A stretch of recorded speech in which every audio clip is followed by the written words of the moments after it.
Alright, let's start with the loop here. So one way you can do it is you can take this piece, the steel support diagonal connector piece. You can put one there and one there. We can block out these default supports, and then you can put these diagonal connector pieces. Have one there, one there,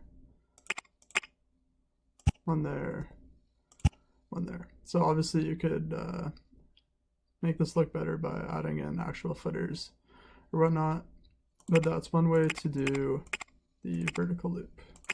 So I'm gonna do another way real quick. I don't really like this way quite as much, but it's also alright.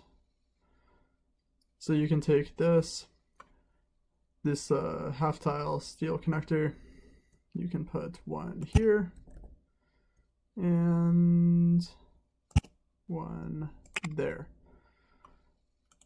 So this doesn't look quite as good because you can see that there's little gaps here. You can actually do some stuff to kind of fix it. You can take another piece. For example, you can take this wood pole piece here. You can make it completely blue. And then you can put them like that, so it kind of serves as a connect from the support to the loop. It's pretty like glitchy right now, but you can probably figure that out, sort all that stuff out in the tile inspector after. So that is how you can do a small loop.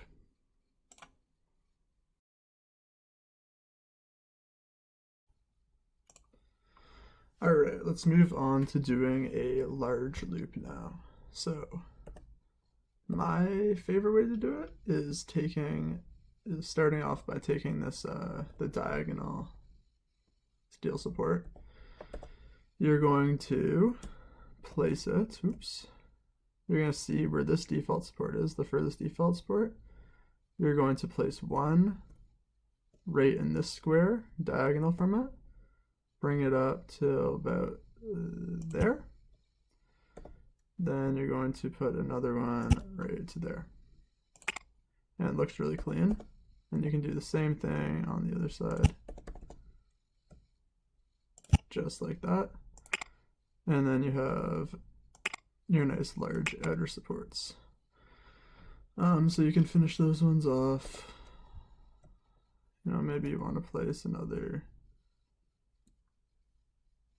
diagonal down like that, and then you can finish off with whatever would work.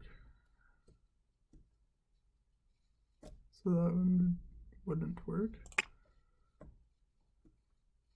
So yeah, sure, then you can finish off with your footer piece.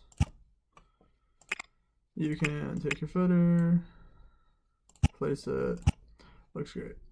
And then let's block out these default supports now. Then what you can also do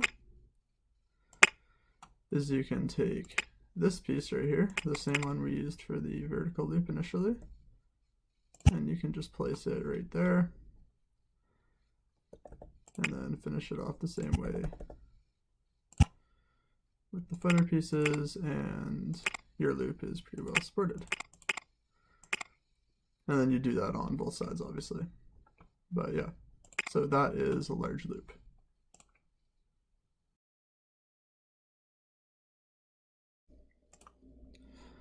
Alright, let's move on to corkscrews and barrel rolls. There's a really easy trick for these ones. So you can take either this 90 degree, for the corkscrew, you're going to take this 90 degree diagonal one here. You're going to move it to this square. You can bring it up, and you're going to place it right there. And it's like super clean, it's perfect. Then you can place another one on this side. We can block out these supports. And we can finish it off. I don't know if I'm gonna have enough space for this support here. I'm sure it'll work fine. So you can place two of those, get a footer, place your footer, get one of these diagonal pieces, and you can place that. So there, corkscrew support. Pretty easy. So the barrel roll is pretty similar. This time you're going to take the non-diagonal 90 support, move it up to there. Looks pretty clean. Then you can take another one and place it on that side. So there you have it. It's glitching through a little bit. Maybe I don't have it quite in the right spot. Maybe it's supposed to be that there. Yeah, that's the right spot. So I did one over. Again, we can delete these default supports, and we can just finish it off super quick with our footer objects, just like that. So that is barrel roll and corkscrew.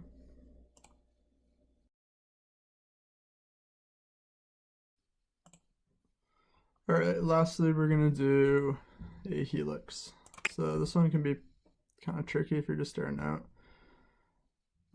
What I like to do is I like to put one of these horizontal pieces for the overlapping track. That's not in the right spot. So the issue with these is it takes a while to find the right spot. I think maybe we wanted there. Yeah, that is the right spot. So you can put one of those horizontal pieces. You can just put one of the 90-degree pieces, and you can just finish it off, place your footer. We can delete those default supports.